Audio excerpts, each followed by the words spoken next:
童星出身，曾喺多部電視劇包括《星空下的人》演出嘅孖妹組合 JJ Baby， 佢哋被邀請加入韓國電視台選秀節目《Star Is Born》，成為香港首對女子組合登上韓國選秀呢個大舞台。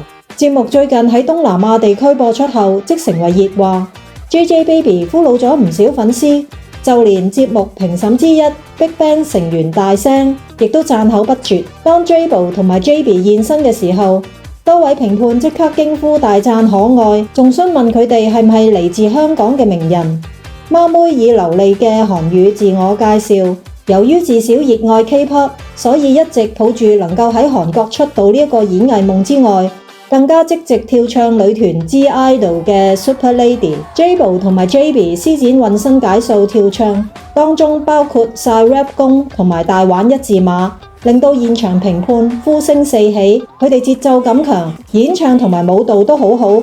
BigBang 嘅大聲仲話：從未見過如此完美嘅 teamwork。喺一致讚賞下，孖妹順利入圍。